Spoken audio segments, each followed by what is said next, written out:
ಕಟಕ ರಾಶಿ. ಈ ಕಟಕ ರಾಶಿಯವರಿಗೆ ಈ ವರ್ಷ ಗುರು ನಷ್ಟಕ್ಕೆ ಈಗಾಗಲೇ ಸಂಚಾರವನ್ನು ಮಾಡ್ತಾ ಇದ್ದಾರೆ ಕ್ರೋಧಿ ನಾಮ ಸಂವತ್ಸರದಲ್ಲಿ. ಇದರಿಂದ ಅಧಿಕವಾಗಿರ್ತಕ್ಕಂಥ ಧನ ನಷ್ಟ, ಸಹವಾಸ ದೋಷದಿಂದ ತೊಂದರೆ, ತಾಪತ್ರಯಗಳು ಇವೆಲ್ಲವನ್ನೂ ಕೂಡ ಈಗಾಗಲೇ ಅನುಭವಿಸ್ತಾ ಇದ್ದೀರಾ. ನಂಬಿಕೆ ದ್ರೋಹಕ್ಕೆ ಒಳಗಾಗಿರ್ತಕ್ಕಂಥ ಸಾಧ್ಯತೆಯೂ ಕೂಡ ಹೆಚ್ಚಾಗಿ ಕಂಡು ಬರ್ತಾ ಇದೆ. ಯಾಕೆ ಅಂತ ಅಂದರೆ ಗುರು ಅಂತಕ್ಕಂಥವರು ವೃಷಭ ರಾಶಿಯಲ್ಲಿ ಸಂಚಾರವನ್ನು ಮಾಡ್ತಾ ಇದ್ದಾರೆ. ಇದರಿಂದ ಆರೋಗ್ಯ ಸಮಸ್ಯೆಗಳು, ಚಿಕಿತ್ಸೆಗೋಸ್ಕರ ಬಹಳಷ್ಟು ಹಣ ಖರ್ಚು ವೆಚ್ಚಗಳು ಹೆಚ್ಚಾಗ್ತಕ್ಕಂಥದ್ದು, ವಾಹನ ರಿಪೇರಿಗೋಸ್ಕರ ಬಹಳಷ್ಟು ಸಾಲಗಳನ್ನು ಮಾಡಿ ವಾಹನ ರಿಪೇರಿಯನ್ನು ಮಾಡಿಸ್ತಕ್ಕಂಥದ್ದು, ನಾನಾ ರೀತಿಯ ಸಮಸ್ಯೆಗಳನ್ನು ಎದುರಿಸಬೇಕಾಗತ್ತೆ. ಬಹಳಷ್ಟು ಜನ ಕೇಳಬಹುದು, ಈಗ ವೃಷಭ ರಾಶಿಯಲ್ಲಿ ತಾನೇ ಗುರು ಸಂಚಾರ ಮಾಡ್ತಾ ಇರೋದು ಭಾಗ್ಯಸ್ಥಾನ ಅಲ್ವಾ ಗುರುಗಳೇ? ಆ ಭಾಗ್ಯಸ್ಥಾನದಲ್ಲ ನಾನು ಹೇಳ್ತಾ ಇರೋದು. 2025 ಮೇ 14 ನಂತರ ನಡೀತಕ್ಕಂಥ ಘಟನೆಗಳನ್ನು ನಿಮ್ಮ ಮುಂದೆ ನಾನು ಹೇಳ್ತಾ ಇದ್ದೇನೆ. ಇಷ್ಟೆಲ್ಲ ಅನುಭವವನ್ನು ನೀವು ಪಡಲೇಬೇಕಾಗತ್ತೆ. ನಾನಾ ರೀತಿಯ ಸಮಸ್ಯೆ ಹೇಳ್ಕೊಳಕ್ಕಾಗಲ್ಲ, ಹೇಳ್ಕೊಂಡ್ರೆ ಸಮಸ್ಯೆ ಪರಿಹಾರ ಆಗಲ್ಲ. ನಾನಾ ರೀತಿಯ ಸಮಸ್ಯೆಗಳನ್ನು ನೀವೆಲ್ಲರೂ ಕೂಡ ಎದುರಿಸಲೇಬೇಕಾಗತ್ತೆ.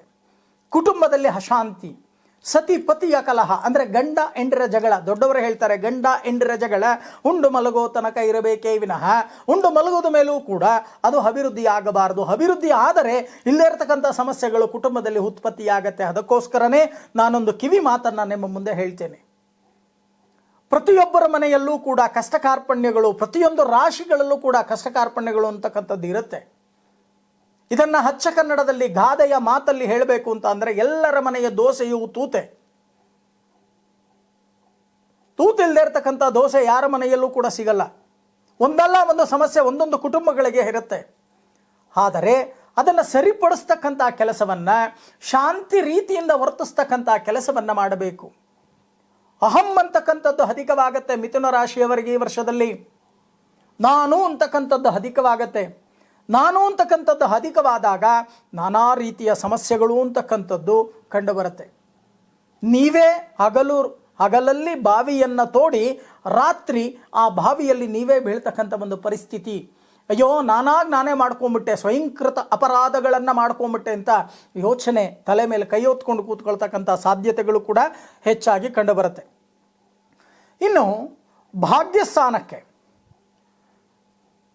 ಭಾಗ್ಯಸ್ಥಾನದಲ್ಲಿ ಶನಿ ಪ್ರವೇಶವಾದ ನಂತರ ಸ್ವಲ್ಪ ಮಟ್ಟಿಗೆ ಅನುಕೂಲಗಳನ್ನು ಪಡಿತಕ್ಕಂಥ ಸಾಧ್ಯತೆಗಳು ಕೂಡ ಹೆಚ್ಚಾಗಿ ಕಂಡುಬರುತ್ತೆ.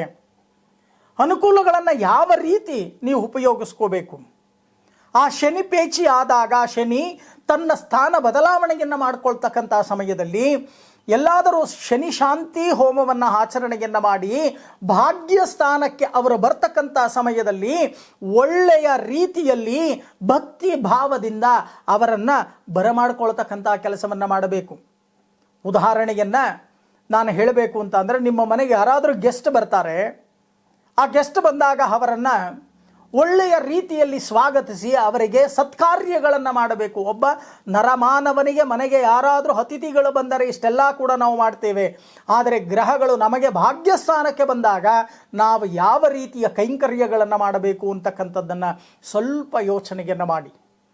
ಅದಕ್ಕೆ ಶನಿ ಶಾಂತಿ ಹೋಮವನ್ನು ಆಚರಣೆಯನ್ನು ಮಾಡಿ. ಪ್ರತಿ ಶನಿವಾರ ಆಂಜನೇಯನ ಆಲಯಕ್ಕೆ ಹೋಗ್ತಕ್ಕಂಥದ್ದು, ಮತ್ತು ನಾಟಿ ತುಳಸಿಯಿಂದ ಅರ್ಚನೆಯನ್ನು ಮಾಡ್ತಕ್ಕಂಥ ಕೆಲಸ, ಇಷ್ಟೆಲ್ಲವನ್ನು ಕೂಡ ನೀವು ಸರಿಯಾಗಿ ಆಚರಣೆಯನ್ನು ಮಾಡಿದ್ದೇ ಆದರೆ ಬರ್ತಕ್ಕಂಥ ಕಷ್ಟ ಕಾರ್ಪಣ್ಯಗಳು ನಿವಾರಣೆಯಾಗಿ ಅನುಕೂಲಗಳು ನಿಮಗೆ ಪ್ರಾಪ್ತಿಯಾಗತ್ತೆ.